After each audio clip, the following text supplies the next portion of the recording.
In a piece of excellent reporting, ProPublica has uncovered the real forces behind the VA and the real decision makers who are influencing policy changes at the VA. So the VA, of course, has been an issue that has been exploited by politicians, namely politicians like Donald Trump, who claimed that he wanted to fix the VA, he wanted to take care of our veterans, but he has done the exact opposite of that. In fact, the only thing that he has attempted to do is privatize the VA, which could be a complete and utter disaster. But what we didn't know until now is that he has used his cronies at Mar-A-Lago to be the real decision makers at the VA. And those cronies include Ike Perlmutter, Mark Sherman, who's a lawyer, and also Bruce Moskowitz, who is a Palm Beach doctor. These are all members at Mar-a-Lago, and essentially Trump got together with them and was like, yo, what should I do with the VA? And so he, I know, it's insane. These are people who have absolutely, none of them are veterans, none of them have served in our military. Well, no, let's be fair. Perlmutter is a veteran. He's a veteran of the Israeli army. Not the US Army, let's just be clear about that. Okay. I mean, if he was advising the Israeli VA, okay, fair. Do you, boo? Right, God bless, no problem with that. What is he doing? What are they doing? Look, I'll tell you, look, you were into details, and it's amazing how thoroughly they were running the VA. But it's like you became president and you're like, hey, Bob, Steve, you know, your boys, right? You guys wanna run Veterans Affairs? What? Why are they running Veterans Affairs? That's crazy. They have no experience at all. And of course they botch it and they don't understand it. They don't understand it, and they attempted on several instances to use it for their own financial benefit, right? And so I'll give you examples of that in just a second, but it's the same kind of mentality that we see from Donald Trump. He uses the office of the president as a way to financially enrich himself. He holds meetings, official meetings at Mar-a-Lago, official meetings at Trump Tower. That's all taxpayer money in order to hold these meetings that ends up going into the pockets of the Trump family, period. That's the way it works. And so that's what you see time and time again with these specific individuals who are outlined in this incredible piece by ProPublica. So, with that said, let me give you some of those details. Now, ProPublica has referred to this group as an informal council that is exerting sweeping influence on the VA from Mar-a-Lago, President Donald Trump's private club in Palm Beach, Florida. So, as I had mentioned, none of them has ever served in the US military or even the US government. VA insiders have come to call them the Mar-a-Lago crowd. So look, Donald Trump, as soon as he became president, raised the price of admission at Mar-a-Lago from $100,000 to $200,000, and then immediately started calling it the Winter White House. I mean, that's just enriching yourself at the expense of everyone else, and just brazen. Now, to be fair to him, it turns out maybe it's worth it, right? You join up at Mar-a-Lago, and he's like, which department would you like to run? Hey, Ike, you want to run Veteran Affairs? Have at it, Hoss. Okay, now everybody at Veteran Affairs. You either report to Ike or you're fired. Yes. So that's what happened. So one thing that was abundantly clear was that this group did not get along with David Shulkin. Because David Shulkin, you know, I mean, he had his own scandals, his own issues, we get that. But at least he understood how the process works, how government works, how you are able to get things done in the VA.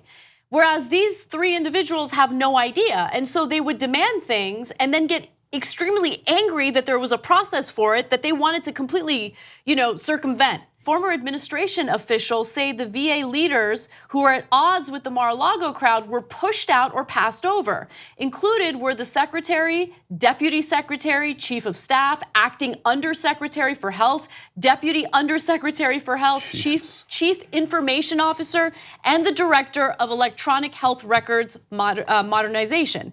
So these are all people that were at odds with the Mar-a-Lago crowd, and many of them just lost their jobs as a result of that. When asked about this by reporters, the Mar-a-Lago crowd guys said, I mean, I don't know why anybody thought we were running the place. I mean, we didn't tell them that. If they had that impression, I guess that was the wrong impression.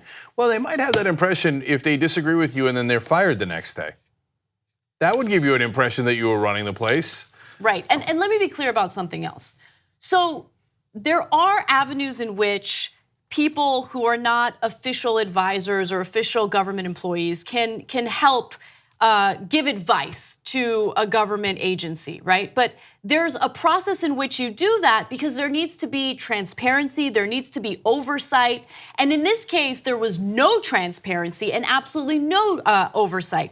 It's the Federal Advisory Committee Act of 1972. It does provide a mechanism for agencies to consult panels of outside advisors. This Mar-a-Lago crowd does not fall under that category. There was no oversight, no transparency. Yeah, so if I were president and I knew a number of people who were knew the tech world really well and we needed to upgrade something in the thing, I would put them on an advisory board and then you would have cost controls, you would know what they were doing, there was transparency. There's nothing wrong with bringing in outside experts. But this is like, hey, I like Ike. He gave me $200,000 to be in Mar-a-Lago and he's actually really rich, so Trump looks up to him. So why don't you run a random department but don't tell anyone? And then fire anyone you like. Wow. And they had to fly down officials at taxpayer expense, by the way, to go and report in to these three who were unofficially running the department. At Mar-a-Lago, yeah. That's insane. And now they're using taxpayer money for that insanity where they got to fly to Mar-a-Lago to get their orders. Right. So Perlmutter, Moskowitz, and Sherman acted like board members, pounding a CEO to turn around a struggling company, a former administration official said. In an email or in email after email, officials sought approval from the trio. So they'll argue, no, I mean, come on, we were just giving people some advice, you know what I'm saying? But no, they weren't. Actual administration officials had to report back to them and asked for permission a lot of times. For a research effort on suicide prevention and for a plan to recruit experts from academic medical centers, everything needs to be run by them, the first former official said, recalling the process. They view themselves as making the decisions. But they did make the decisions. That's why if you didn't agree with them, you got fired. Okay, the Mar-a-Lago crowd, here's another quote from the great report from ProPublica, spoke with the veteran administration officials daily. They talk to them every day. Documents show and reviewing all manner of policy and personnel decisions. Look, if you're reviewing all the policy and the personnel, you're running it, period. End of story, okay? They prodded the Veterans Affairs to start new programs. Officials travel to Mar-a-Lago at taxpayer expense to hear their views. And here's my favorite part. A former administration official said, quote, everyone has to go down and kiss the ring. And now, Republicans, you were worried about a deep state. People who are unaccountable and unelected who are actually secretly running the government. Congratulations, you have one. It's down at Mar-a-Lago. Yeah. So I want to give you at least one example of how they use this, how they use the VA for their own financial benefit. Now they'll say, no, there was no financial benefit whatsoever. However, starting in February of 2017, Perlmutter, who by the way is the chairman of Marvel Comics. Yeah. He convened a series of conference calls with executives at Johnson & Johnson, leading to the development of a public awareness campaign about veteran suicide. So far, so good, no problems there. However, they plan to promote the campaign by ringing the closing bell at the New York Stock Exchange around the time of Veterans Day. The event turned into a promotional opportunity for Perlmutter's company. Executives from Marvel and its parent company Disney joined Johnson & Johnson as sponsors of the Veterans Day event at the stock exchange. David Shulkin rang the closing bell standing near a preening and flexing Captain America with Spider-Man waving from the trading pit and Marvel swag distributed to some of the attendees. So this suicide awareness effort turned into a massive promotional event for Marvel. That's what that turned into. Yeah, look guys, for me, instinctively, I look at that and I think, well, maybe it helps the veterans things to get Captain America, Spider-Man might draw attention. Perlmutter is already really rich. I don't think he needs that extra promotion. But for people working in government, this is a really big deal. You can't, and they had to have meetings about should we have to have the secretary, in this case, so close to what appears to be promoting a product. And they do have to be careful about stuff like that. But to me, even the worst one was Moskowitz with Apple. So he said he goes down to Apple and says, all right, we should develop an app to get veterans to find nearby medical services.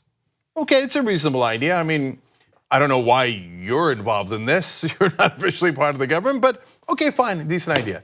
You know who he brought along to the meeting? His son, Aaron, who is an app developer. And he's like, well, Aaron can do it. I mean, what are we doing here? Now we're pressuring Apple to pay your son to develop an app. You're not even in the government. What the hell's going on here? Right? Of course, they deny everything. They don't deny that Aaron was there. They don't deny that they wanted the app. He doesn't deny that Aaron is an app developer and that's why he was there. It's like, but we weren't going to profit off of it. We weren't going to profit off of it. Now that all didn't end up working out. And part of the reason why it didn't work out is because there was pushback from Shulkin. And so Shulkin. And guess what happened to Shulkin? Bye-bye. Bye-bye. He was fired. So just know what's really going on. I mean, the swamp is swampier than ever, and people who have no experience, no business running something like the VA are doing just that. This is Trump's idea of taking care of our veterans. And so look, if this was a left-wing administration and you got these guys secretly running a government organization, the right wing would go nuts with their conspiracy theories and they would say the Illuminati and all that stuff, right? But guys, that's why the conspiracies are a lot simpler. They're not, you think that there's like people who are brilliant, who are running things and dun dun dun dun dun dun dun dun dun. No, it's a bunch of guys who are at a country club. They just happen to be rich and they're like, hey, I don't know, hey, Don won the presidency. I don't know how that happened. Hey, Donnie, can I run something? I'd like transportation. No, somebody else took transportation. And Betsy took education. And Betsy is literally one of their donors and friends, Betsy DeVos, et cetera. So what do you got left? I got Veterans Affairs. Okay, then you go run that, Ike. And that's your famous Illuminati. It's a bunch of, old men who are having fun running things that they shouldn't be running. Okay, and so it's not that complicated. I don't even think it's that, nefarious. I just think I don't think, like I said, Perlmutter doesn't need any extra money, right?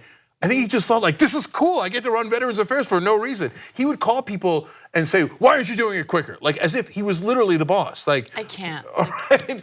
They're just having fun, I'm gonna go play tennis and I'm gonna run Veterans Affairs. Look, but that's not how the government's supposed to work, and we're supposed to know who's actually running Veterans Affairs. It's supposed to be a democracy and not have your goofball friends running parts of the government. No, but it's, okay, I think you're being incredibly generous when you say that there's nothing nefarious or it's not meant to be nefarious. But just think about the context of, just think about the discourse in the country involving veterans, soldiers. I mean, Donald Trump will call NFL members sons of bitches for practicing their First Amendment right and protesting, the ridiculous killings, the shootings of unarmed people, black men throughout the country.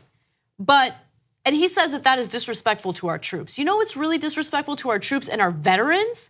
Having your unexperienced or inexperienced buddies run the VA when the VA should be doing a better job taking care of our veterans. No, you don't care about our veterans. It's all talk. It's all talk. Yeah, I mean, as kind of like a gag, you give one of your or three of your buddies the Veterans Affairs Committee or administration to run. How much do you really care about veterans? It's a great point. And imagine if it was a Democrat who did it. They'd be like, you were so careless with veterans and you put these schmucks in charge that didn't know what they were doing and they were firing people with no accountability. You would have 87 hearings. It would be the top scandal of the Obama administration by a mile. We'd still be you would never stop talking about it. This is probably the very last time you'll hear about it because Donald Trump has so many scandals that you just literally can't keep up.